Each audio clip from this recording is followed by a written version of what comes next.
I said, no. So you asked me, what are you, crazy? After 9 years in a hellhole, you're offered the opportunity to get out? What's wrong with you? Why did you turn it down? Well, I took a look. They were working with very radioactive materials, no shielding, no gloves, no nothing. They'll all die of radiation poisoning within a matter of weeks. If I'm to die, I'm not going to die enslaved for a government that has persecuted people of my faith. So I was back to the Gulag. Well, finally, Joseph Stalin died, and Khrushchev took over. And he announced at a meeting of the Soviet leadership that paranoid Stalin had done a number of bad things, including all those doctor plots. Well, as the only survivor of all the people in the doctor plots, I was now allowed to out of the Gulag. But not to go back to Moscow. Nope. I had shown defiance, refused to work with radiation, so I would have to stay in Siberia. Actually, that was fortunate in a way, because I met my wife, who was singing in an opera company in Siberia. Her family, his Jewish family, had been exiled to Siberia a couple of generations earlier. And so we married, and my son Vladimir was the result of that marriage. Finally, after more than 2 decades away from the world, so to speak, I was allowed to return to Moscow. I was not a young man, but my mind was young and eager to learn. So I went back to Moscow. Within a matter of a couple of years, I had gotten 2 more doctorates, and within another few years, I had risen to the position of one of the most important nuclear scientists in Russia. I had written scores of papers published in the international literature and was world-renowned.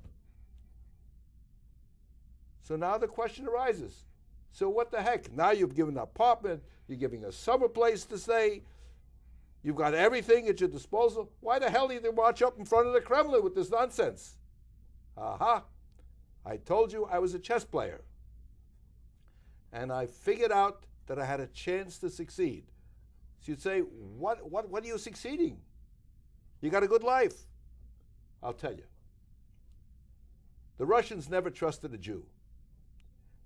Whatever I did, everything I did, I had a couple of Russian scientists who weren't fit to shine my shoes, watching everything I did.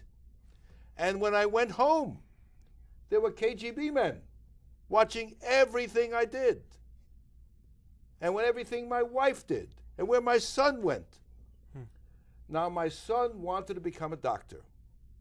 In deference to me, sort of an appeasement, because I was a very renowned nuclear scientist, they'd let him go to medical school. Some schlock place there in the north of Siberia, and he would be exiled from the world, never having the opportunity to achieve up to his ability. It was from my son Vladimir that I marched in front of the Kremlin. But you'd say, how do you expect to succeed? I'm very nice. You want your son to succeed. How do you expect to succeed? Well, I'll tell you. You think I just marched any old day in front of the Kremlin? No. President Nixon was visiting in the Kremlin the day I came there. There was going to be hundreds of reporters from all over the world. Are they going to shoot me in the middle of all of this? Nah. Not only that, but my act of defiance is going to be reported all over the world by all these reporters.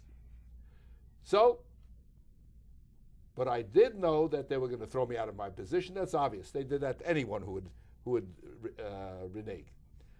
And I did know that they would beat me up. Aha, there was my other ace in hole. I'm an old man. They beat me up. Listen, he hit me too hard. I've now become a vegetable, so to speak. And that's exactly my plan. And exactly I became a vegetable. And now with international scientists clamoring for my release, and with me being a seemed vegetable, and the Soviet government embarrassed, being found unconscious supposedly on the street, they decided to let me out. They'll send my wife and son to take care of me in some godforsaken place outside of Russia. But you see, I'm not a vegetable. I'm now a senior consultant to the United States government on nuclear matters. And so you see, I'm a chess player who succeeded. I planned it all. That doesn't mean it'll succeed. A doctor treats a patient. It's not guaranteed success, but he figures there's a chance for it. And that's exactly the way I approach this. And so you see here, now we are at dinner in your home, in a wonderful country, a country worth working for, a country worth putting your life on the line for, America. Now you've told me that you're going to include my story in the other guests' Chronicles of the People, so that the world will learn a different aspect of the Jewish experience. Thank you. You've heard it. This is the incredible Dr. Herbert Ausubel reenacting the life and legacy of David Ausubel. Now, how was he related to you? Well, as I said, his family and my family were two branches of the family. Yes. It split when they came to the Kingdom of Poland. When they divided up Poland, he was on this side of the border, we were on the other side of the border. We were just a couple of miles from the Russian border. He was a couple of miles on the other side. Yes. Previously, we were all in the same country. If he were alive today, how old would he be? Well past 100. Okay. Okay. The remarkable thing was when he was in our home for dinner, he was vital and young. Here's a man in his 70s. I'm in my 70s now, too. And you're also vital and young. Yeah. And it was unbelievable. Yes. Calm. How could anyone be calm, having undergone such stress in his life, time after time after time? Any other human being, 9 years in the hole, would be a dribbling idiot. Or the not anger, him. getting past the anger of how they did that to Yes. him and robbed him of his life and But in no. the prime of his life. Prime of his life. But no, he came back a young man. There he is in his 50s. Yeah. A young man go to school. Yeah. And becoming then, within a matter of a couple of years, one of the leading nuclear scientists in the country. He was obviously a genius. Yeah. Obviously.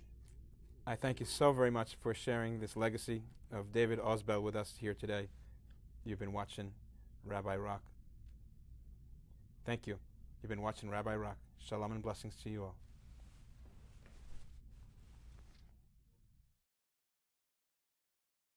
One for the money, two for the show, three to get ready in solar. I slowly kabel at the price Nobel. Oh, I call a shar tafeli karu a price Nobel. אני אוותר על הכסף, אולי על הכבוד, אסקי בחרמון ושדה תעופה בלוד. תיקח ירושלים וגם את הכותל, אבל אל תיגע בפרס נובל, כי עיקר פרס נובל שלי. I feel so swell, יש לי פרס נובל. Whoa, sing it now. Prize Nobel, prize Nobel, prize Nobel, prize Nobel, כולם לעזאזל, יש לי פרס נובל. תשמענה, אני בבל הביטחון וגם הכלכלה, הופך מדינת הרצל לסתם אגדה. צפצף על השמאל, צוחק על הימין, הם יכולים להסתובב כמו פרפלרים, כי יש לי את פרס נובל שלי. The whole world can go to hell, כי יש לי פרס נובל. Yeah.